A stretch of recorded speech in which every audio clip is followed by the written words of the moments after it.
हाँ भाई, प्रोनाउन की एक्सरसाइज 5.5 देखेंगे पहले, जो कल हमने दी थी। ही हु वर्क हार्ड, वह जो वर्क हार्ड करता है, मेहनत करता है, क्योंकि ही प्रोनाउन है, व्यक्ति के लिए आता है तो हु आ जाएगा। दिस इज द वॉच, तो वॉच के हिसाब से विच आ जाएगा। दिस इज द कलर, इसमें भी आप विच लगा सकते हैं, कोई दिक्कत नहीं है। गॉड हेल्प्स दोज, ठीक है, हु हेल्प देमसेल्व्स, दोज भी व्यक्ति हैं कि भगवान उनकी मदद करते हैं जो अपने आप की मदद करता है। पांचवा भी ऐसे ही, god helps those who help others. She, यहां भी देखिए जो प्रोनाउन आएगा, शी हु इज स्टैंडिंग, ठीक है, जो खड़ी हुई है वहां, देयर इज माई मदर, मेरी माँ है। दिस इज द सॉन्ग, ठीक है। अब देखिए सॉन्ग है, आप इसके साथ दैट भी लगा सकते हैं, क्योंकि सॉन्ग कोई दिखने वाली चीज़ तो है नहीं। सॉन्ग तो एक प्रकार का एक तरह से भाववाचक संज्ञा कह सकते हैं, क्योंकि सॉन्ग कोई दिखता थोड़ा ही है, तो सॉन्ग के साथ आप दैट लगा सकते हैं। और the boy who came here, this is the fruit which I like most, this is very thing, ठीक है, थिंग के साथ दैट आता है। ये जो थिंग, नथिंग, एनीथिंग, ये सब हैं, इनके साथ दैट आता है। That I disliked. All that I said is true, ठीक है, all what I said is true भी कर सकते हैं, ठीक है। भाववाचक संज्ञाओं में वाट का प्रयोग कर सकते हैं, और कोई जैसे वस्तु है उसके लिए आप विच लगा सकते हैं, दैट लगा सकते हैं, ठीक है। ऑल व्हाट आई सेड, कि जो कुछ मैंने कहा सब सच है, तो यहां जो के लिए वाट आ जाएगा। I have a daughter whom I love very much, यहाँ देखिए whom, जिसको का अर्थ निकलेगा कि मेरी एक बेटी है जिसे मैं बहुत प्यार करता हूँ। Man is the only animal, ठीक है, man is the only animal that can talk, ये भी एक रूल है। द ओनली, ये ओनली, फीव, मैनी, इस तरह की जो चीज़ें आती हैं इनके साथ दैट लगता है। सुपरलेटिव डिग्री आ जाए कहीं मान लो, उसके साथ भी दैट लगता है, ठीक है। One of the best animal that, तो ऐसे दैट लगाते हैं। The man who came here, the boy who stole your pen, ठीक है। तो इस प्रकार से कुछ नई नई बातें भी रोज आपको पता चलती हैं सेंटेंस के माध्यम से। आपको आज पता चला कि भाई ओनली आता है, इसमें रूल भी दिए होंगे ये, अगर आपने अच्छी तरह से पढ़ा होगा चैप्टर को, तो ये बातें इसमें कहीं ना कहीं मेंशन जरूर होंगी। और प्रीपोजिशन में 15.12 और 30। द लॉयन फैल, शेर जो है गिर पड़ा इनटू द ट्रैप, ठीक है, ट्रैप में। Shekhar is going to Delhi, the quick brown fox jumped upon the lazy dog, ठीक है, झपट पड़ी, कूद पड़ी, तो जंप्ड अपॉन हो जाएगा ऊपर। ही स्वैम, वह तैरा, इनटू द रिवर, ठीक है। I purchased this book for 5 rupees. He fell, वह गिर पड़ा, फ्रॉम द ट्री, पेड़ से। थोड़ा समझना पड़ता है कई बार कि भाई से का अर्थ बैठेगा या मे का अर्थ बैठेगा, उसी हिसाब से हम इन इनटू का प्रयोग करते हैं। Ghee is sold at 100 rupees per KG, भाव है, वस्तु की दर है, दर के लिए एट आता है कि घी जो है वो 100 रुपये प्रति किलो बेचा जाता है। He has full control over his class, कल भी कंट्रोल के वाक्य आए थे कहीं। ही फैल फ्रॉम द रनिंग ट्रेन, वह गिर पड़ा चलती हुई ट्रेन से, तो फ्रॉम आ जाएगा। You differ with your sister, differ कल भी आया था। He is out of pocket, वह आजकल आउट ऑफ पॉकेट चल रहा है, ठीक है, these days. Out of pocket कह सकते हैं कि इसकी जेब में पैसा नहीं है, मतलब। हु इज सिटिंग इन वरांडा, इन लगा सकते हैं क्योंकि स्थिरता प्रकट कर रहा है। वी वाकड, हम टहले, कहाँ, ओवर द कैनाल, देखिए नहर होती है, अब नहर के अंदर टहलेंगे तो इन द कैनाल आ जाएगा, क्योंकि इनका यार बैठ सकता है यहाँ पर कि हम कैनाल के अंदर टहले। अब कैनाल के ऊपर तो टहल नहीं सकते, ऊपर होगा तो फिर ओवर का अर्थ आएगा, क्योंकि किसी ब्रिज के ऊपर ही होगा, कोई उसके ऊपर पुल बना हुआ होगा, उस पुल के ऊपर वो चल रहे होंगे तो ओवर लगा सकते हैं। या फिर वो किसी हवाई जहाज में बैठ के अगर यात्रा कर रहे हैं तो भी ओवर आएगा, क्योंकि कैनाल के ऊपर कोई चल तो सकता नहीं है। ठीक है। 14 है दे फियर है। अब ऑफ फियर कैसे लगा रहा है ये, ऑन अकाउंट ऑफ आ सकता है। ऑन अकाउंट ऑफ फियर, डर के कारण। दे कैप्ट मम में मतलब चुप रहे, ऑन अकाउंट ऑफ।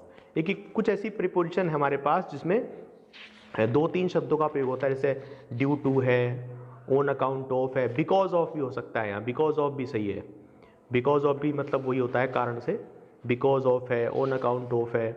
ठीक है, ये इसमें जहाँ पीछे जब चैप्टर ये स्टार्ट हुआ था वहीं पे जहाँ काइंड्स ऑफ प्रीपोजिशंस बताए हुए हैं, तो वहीं सिंपल प्रीपोजिशंस, कंपाउंड प्रीपोजिशंस और फ्रेज प्रीपोजिशंस मैंने पहले भी बताई थी आपको, कुछ प्रीपोजिशंस जो 2-3 शब्दों से मिलकर बनी होती हैं। According to, in spite of, on account of दी हुई है सब, इन सब के अपने अलग मतलब होते हैं, उस हिसाब से इनका प्रयोग होता है। ठीक है। 15.13 देखिए, who is at the gate, where are you going to, what class do you read in, where are you coming to, या फ्रॉम भी आ सकता है, आप कहां से आ रहे हो। somebody is knocking at the door, knock के बाद हमेशा एट आता है।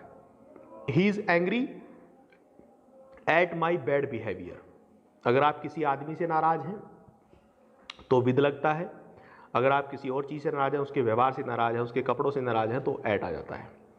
Compare this girl with that, ठीक है, इस लड़की की तुलना उस लड़की से करो।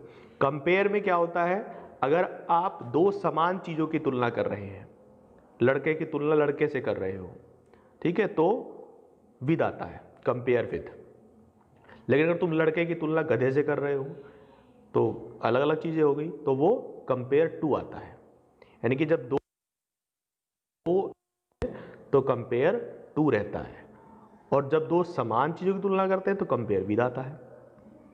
ठीक है भाई। He started at 6 in the morning, they live under the same roof, I am fond of music, fond के बाद हमेशा ऑफ लगता है। The steam engine was invented by James Watt, steam engine का आविष्कार किया गया जेम्स वाट के द्वारा। This box is made of leather, of आ जाएगा क्योंकि लेदर जो है वो दिखेगा उसमें, लेदर उसका मेन पार्ट होगा। He sold his horse for a small sum, उसने अपना घोड़ा बेच दिया एक छोटे से सम के लिए, एक छोटी से रकम के लिए। She has returned from his father's house, ऐसा कर सकते हैं, वह लौट आई है अपने पिता के घर से। ही अराइव्ड, वह पहुंच गया, विद ऑल हिज लगेज, अपने सारे सामान के साथ। ठीक है, विद आ जाएगा।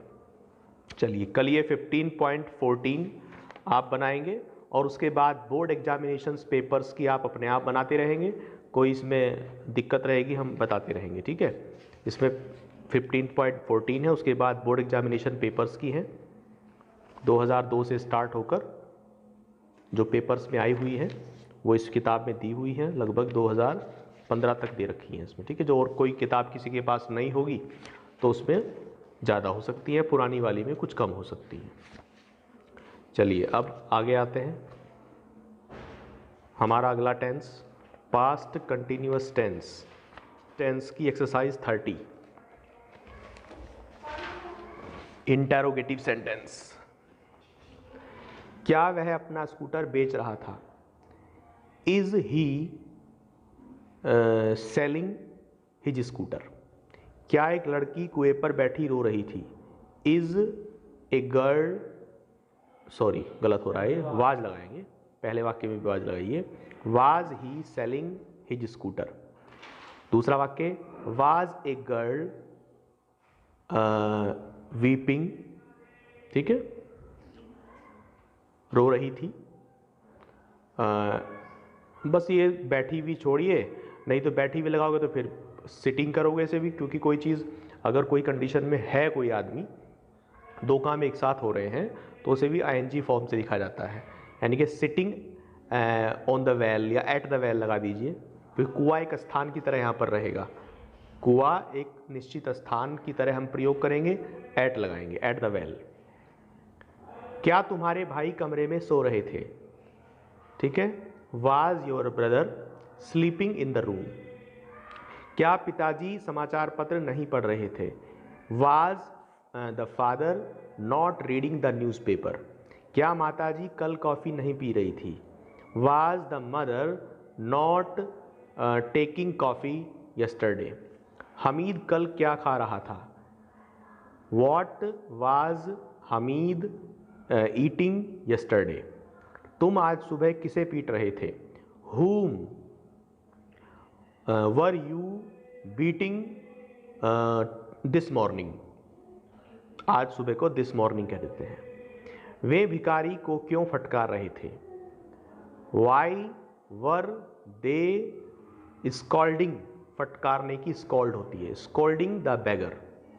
माताजी कल कहाँ जा रही थी, where was the mother going to yesterday। पिताजी कल इस समय दफ्तर में क्या काम कर रहे थे, तो ये हो जाएगा what was the father doing, ठीक है, in the office at this time yesterday। तुम कितनी चीनी खरीद रहे थे, how much sugar were you buying। how much sugar were you buying। इस कक्षा में 5वें घंटे में कितने लड़के पढ़ रहे थे, how many boys were studying in this class in the 5th period। कल कौन से अध्यापक तुम्हें नहीं पढ़ा रहे थे, which teacher were not teaching you yesterday। कल यह धोबी कितने ग्राहकों से पेशगी ले रहा था, ठीक है, तो इसमें क्वेश्चन वर्ड हो जाए कितने ग्राहकों से, फ्रॉम हाउ मैनी कस्टमर्स, ठीक है, शुरू में आ जाएगा from how many customers. Was this washerman taking, ले रहा था एडवांस, पेशगी होता है एडवांस। वे कब से तुम्हारी प्रतीक्षा कर रहे थे, कब से के लिए आता है how long, how long was were they waiting for, waiting के बाद फोर लगता है हमेशा। कौन सा लड़का तुम्हारी सहायता कर रहा था, which boy was helping you. Master साहब हमें भूगोल पढ़ा रहे थे, the teacher was teaching geography to us, या टीचिंग अस जियोग्राफी, ऐसे भी कर सकते हैं। ये लड़के नदी में तैर रहे थे, these boys were swimming into the river, ठीक है। यह नाविक कल अपने घर जा रहा था, this seller was going home कर दीजिए, बस अपने घर को होम ही कहते हैं। यस्टरडे इंजन सीटी नहीं दे रहा था, इंजन वाज नॉट विस्लिंग भी कर सकते हैं, सीटी देने की पूरे की लगा सकते हैं, और नहीं तो बजाने की ब्लो लगा दीजिए, लेकिन सीटी बजाना पूरा विस्लिंग कर दीजिए, विस्लिंग, नीचे लिखा भी हुआ है ऐसे ही। बूढ़ा भिखारी गंदा पानी नहीं पी रहा था, ठीक है, an old beggar was not drinking dirty water. मेमना पानी पी रहा था, the lamb was drinking water. वह कल परीक्षा दे रही थी, she is she was taking examinations. मैंने पहली बार को समझाया था एक बार कि बच्चा एग्जामिनेशन टेक करता है और टीचर एग्जामिनेशन गिव करता है, तो इसलिए यहाँ बच्चा है, तो she was taking examination yesterday. Doctor साहब रोगी को दवा नहीं दे रहे थे। The doctor was not giving medicine to the patient. तुम कल कहाँ जा रहे थे? Where were you going to yesterday. वह तुम्हें नहीं पुकार रहा था। He was not calling you. कमरा कौन साफ कर रहा था? Who was cleaning the room. ठीक है, चलिए अब आगे बढ़ते हैं। Past perfect tense. Past perfect tense, पहचान चुका था,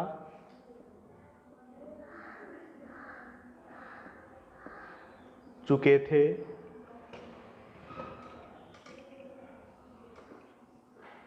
चुकी थी, ठीक है, लिया था, किया था, ठीक है, दिया था। इस तरह के मतलब शब्द इसमें आपको अंत में मिलेंगे, ठीक है। लेकिन पास्ट परफेक्ट टेंस की पहचान करने का जो सबसे बड़ा तरीका है वो ये है कि अगर भूतकाल का एक ही सेंटेंस है, एक ही काम हो रहा है, मैंने खाना खा लिया था, देखिए अंत में तो लिया था आ रहा है, एक ही वाक्य है, मैंने खाना खा लिया था, मैंने पाठ याद कर लिया था, हमने पतंग उड़ा ली थी। अगर एक ही वाक्य है भूतकाल का तो वो पास्ट इंडेफिनिट का होगा, चाहे उसके अंत में लिया था, किया था, दिया था, चुका था, कुछ भी शब्द आ रहे हैं, ठीक है, अगर वो एक सेंटेंस है। क्योंकि पास्ट परफेक्ट जो होता है वो किसी पास्ट का भी पास्ट होता है, ठीक है। मान लो कोई घटना हुई पास्ट में, भूतकाल में, मैंने खाना खा लिया था, ये भूतकाली घटना है। अब इससे भी पहली घटना होनी चाहिए कोई, ठीक है, इससे भी पहली घटना कोई होनी चाहिए कि तो अगर कोई वाक्य भूतकाल में है, अगर हम कहें कि भाई सूर्य उगने से पहले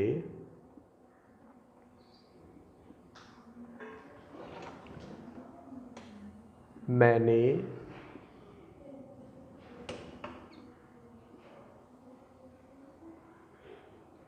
पाठ याद कर लिया था, ठीक है। अब यहां देखिए दो काम हुए हैं, एक तो सूर्य उगा है, एक तो काम ये हुआ इसमें, और एक जो है मैंने पाठ याद किया है, दो काम हुए हैं। तो इसमें सूर्य उगने से पहले मतलब सूर्य बाद में उगा है और मैंने पाठ याद कर लिया था, ठीक है।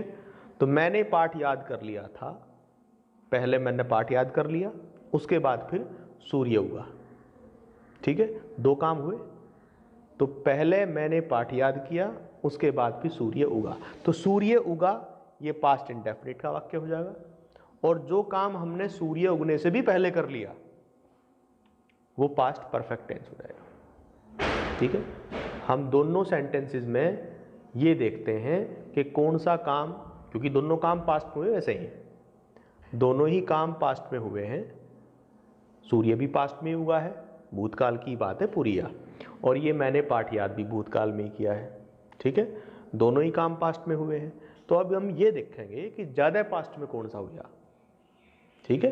एक मान लो पास्ट में हुआ, 10 दिन पहले हुआ मान लो, एक काम 10 दिन से भी और पहले 20 दिन पहले हुआ है, तो जो 20 दिन पहले वाला काम है वो पास्ट परफेक्ट टेंस का काम होगा, और जो ये 10 दिन पहले वाला काम है ये पास्ट इंडेफिनिट का होगा, ठीक है।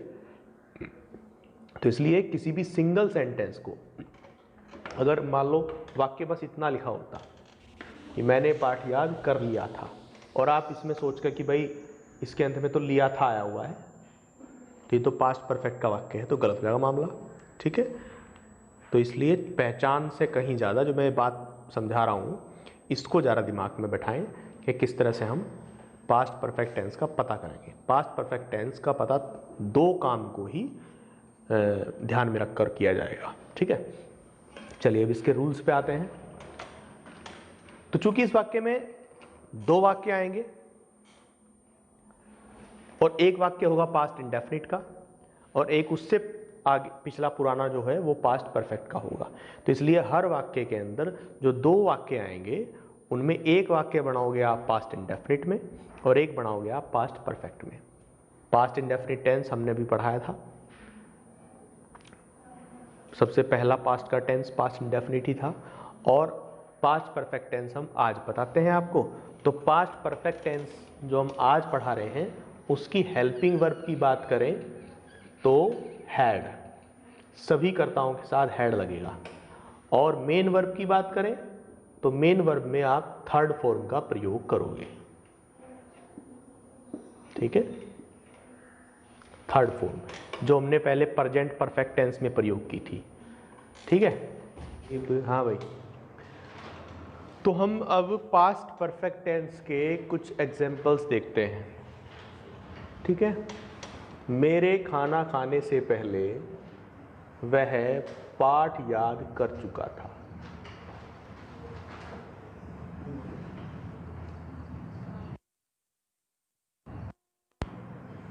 पहला टाइप का सेंटेंस इसका ऐसा आएगा। ठीक है, इसमें दो काम हो रहे, देखो, एक तो मैं खाना खा रहा हूं और एक वह पाठ याद कर रहा है।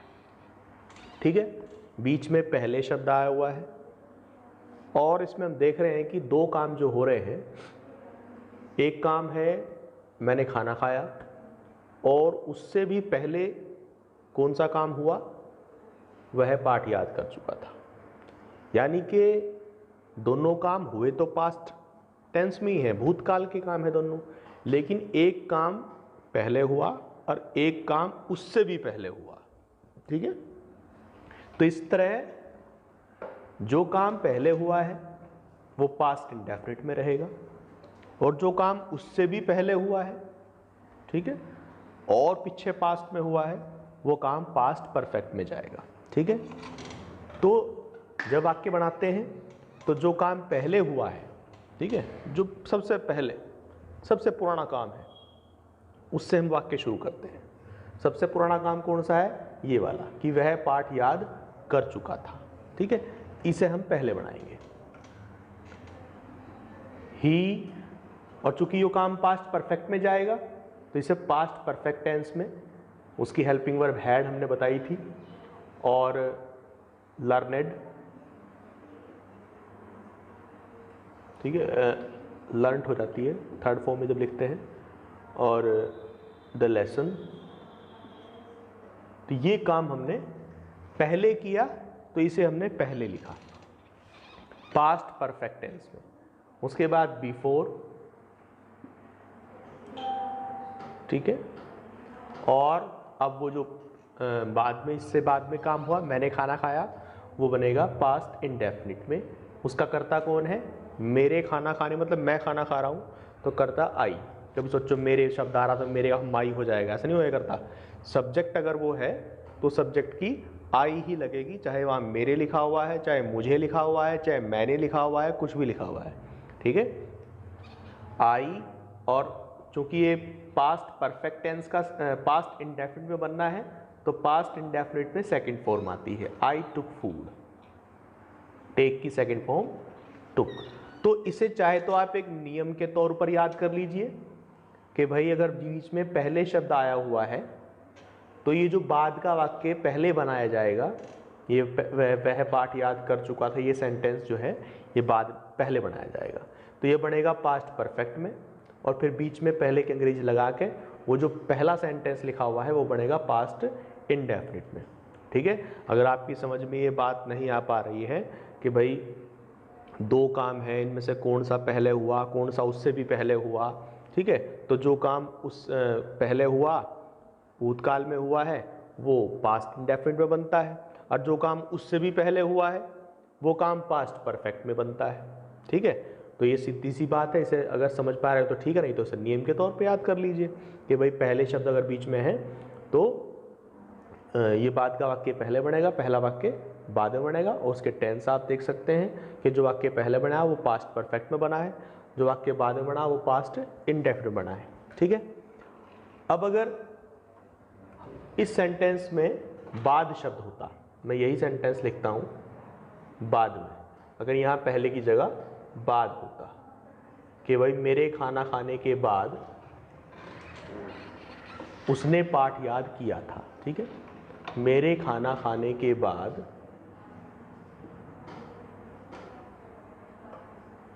मेरे खाना खाने के बाद उसने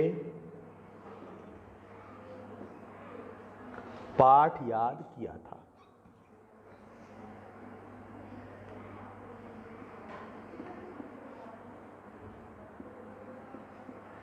तो इस वाक्य में भी सेंटेंस तो देखो, इसमें दो काम हुए। इस बार क्या हुआ, मैंने खाना खाया, ये काम पहले हुआ है, और उसके बाद क्या हुआ, उसने पाठ याद किया। तो इस बार ये वाला काम जो है पास्ट इंडेफिनिट में जाएगा, और वो काम जो इससे पुराना काम है, क्योंकि खाना पहले मैंने खाना खाया था, उसके बाद इसने काम करा, उसके बाद इसने पाठ याद करा, तो जो काम ज़्यादा पुराना है वो पास्ट परफेक्ट में जाता है, ठीक है। और जो काम उससे पहले हुआ है, कम पुराना है, वो पास्ट इंडेफिनिट में जाता है, ठीक है। तो ये सेंटेंस जो इस बार हम ये बाद वाला पहले बनाएंगे, उसने पाठ याद किया, ये बनेगा पास्ट इंडेफिनिट में, ठीक है। ही पास्ट इंडेफिनिट में बनने का मतलब सेकंड फॉर्म आएगी, लर्न की लर्नड हो जाएगी, the lesson.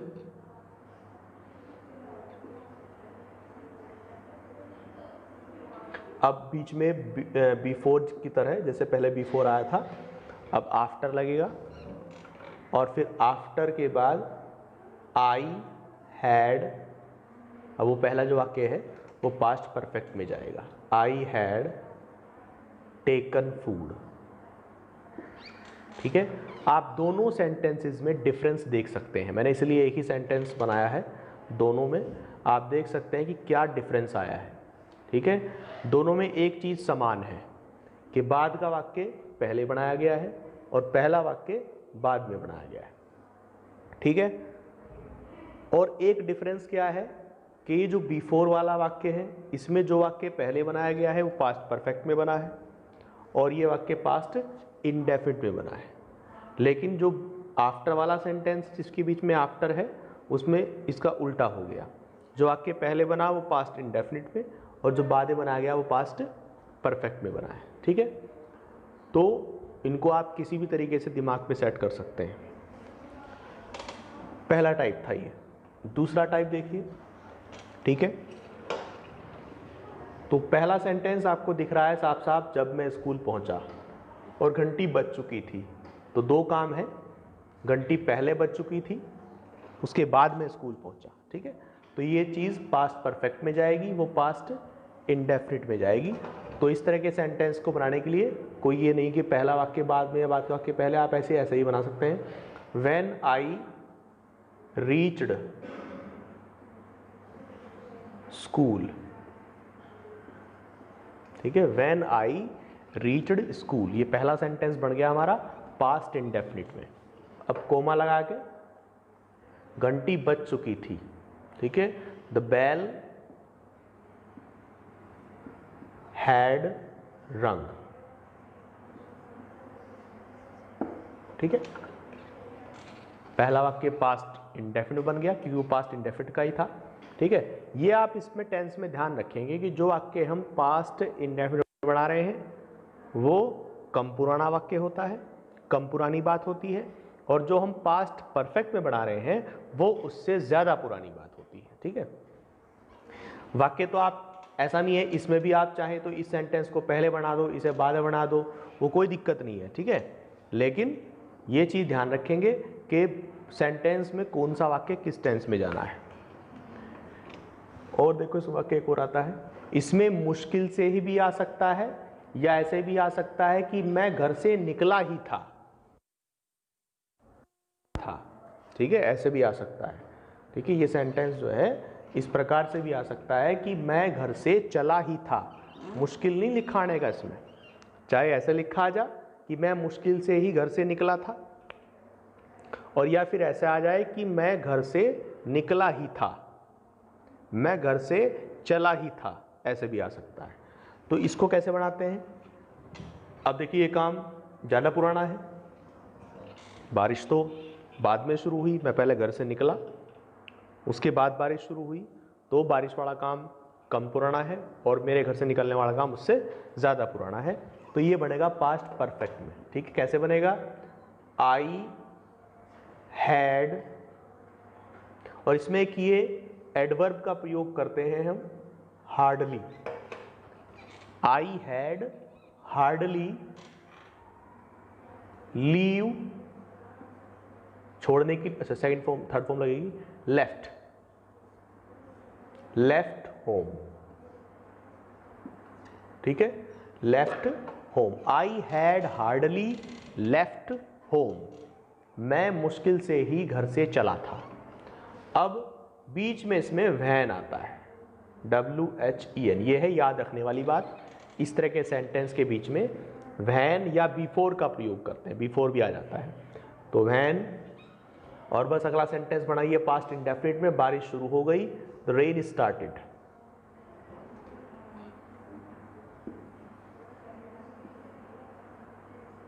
The rain started.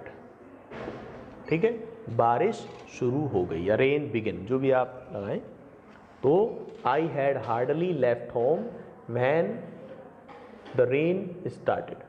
ठीक है, तो इस तरह से इसमें यही वाक्य आएंगे ज़्यादातर, और तो इसमें कोई इस तरह का वाक्य आएगा नहीं। ठीक है, अब इसमें आप एक काम करेंगे, एक्सरसाइज, चूँकि ये थोड़ा सा मुश्किल सा काम है, तो इसलिए हम धीरे धीरे इसकी एक्सरसाइज को पूरा करेंगे। पास्ट परफेक्ट टेंस की जो एक्सरसाइज है पॉजिटिव टेंस वाली, वही आप बनाएंगे केवल, एक्सरसाइज 32। ठीक है, एक्सरसाइज 32 को बना के देखेंगे आप। चलिए।